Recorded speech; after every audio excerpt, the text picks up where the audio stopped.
David Schwartz again here with Herb Berman. We're discussing politics for TOS50.com, the other side of 50.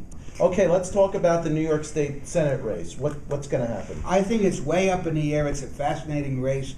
At this moment today, right now, anything can happen. I think it's very, very tenuous insofar as the Democrats are concerned.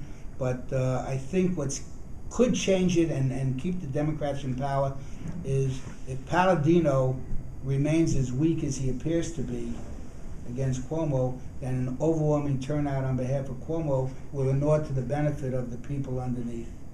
What about all the everything he's generating in upstate New York and in the Buffalo region? That's the unknown part. I don't know how much of that is going to remain. I mean, he scares a lot of people. What about the effect he'll have on some of those Senate races up in Buffalo, Rochester? I think it may have somewhat of an effect on some of them. The question is, will there be enough, and will the Democrats downstate be able to overcome that? Have the Democrats, what do you think of the 2 years that the Democrats have had control of the Senate? What's your assessment? I think that they have a lot to catch up on. I think they have a lot to do. I think they have an opportunity to be true leaders, but they haven't yet risen to that occasion, and hopefully they will. They have a lot of talented people. They could do good things. Do they have the wherewithal? We have a $9 billion deficit in the upcoming fiscal year, and do they have the wherewithal to take those draconian measures that you had mentioned before? So far, I don't see it, but I'm hoping that they will. Their future and their time in government will be measured by what they do over the next couple of years. And they have to, whether they like it or not, they have to address that $9 billion deficit.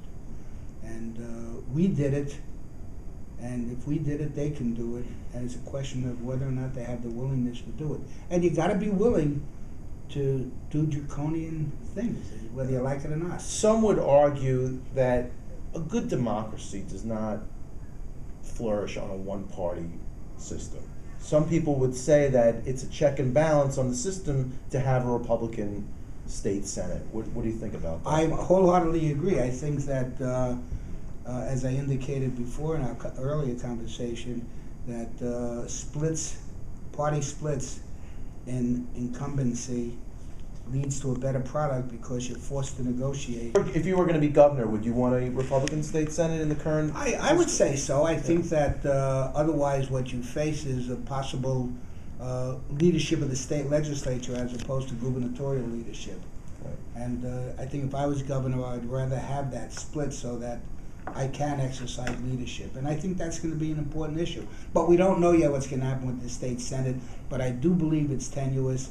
I was reading some evaluations the other day, and do you have any specific races you want to talk about in the Senate? No, not yet. I'm not that familiar. I'm trying to learn about what's going on, but I know there's one race up in Buffalo, another race upstate. You have Padovan in Brooklyn, right. Queens. Other than that, I don't know. But 2 votes right changes the whole balance. What about Sampson's leadership over the last couple of years? John Sampson is, he was my state senator when I was in Brooklyn and when I was a councilman.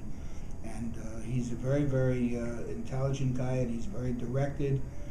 And he's had a lot of problems dealing with the Senate Democrats, and given an opportunity to become a true leader and to exercise power the way he should be able to exercise it, I think he can do a great job. I have a lot of confidence in him. I think he can be good. What do you think about the coup last year? I think that a lot of people are going to be able to do doctoral dissertations on that experience. So I think it was a brilliant coup. It's not exactly the most pleasurable part of politics, but I think the way it was executed was brilliant. And it was fascinating, but they never, it never was, no one ever overcame it. Schneiderman's big campaign push was the fact that he got Montserrat right. kicked out of the Senate. That to me is not the important part of what should be in his resume. Not that it, it has some effect, Yeah, I'm personally a little disappointed in a lot of the messages that have been sent out. The Schneiderman campaign and even Gillibrand. Is there any vision for the world and how we're going to save our state? I know Gillibrand is campaigning on how she put her schedule on the internet, and that's all well and good. But does it really have an effect on what we're going to do to change the world? Well, you know what? You're absolutely right, and I was thinking about it when I was listening to one of her campaign commercials, where the big issue, she said that people do not have a right to raise their own salary, so Congress shouldn't. I mean, okay, what does that mean about the future of the world or anything?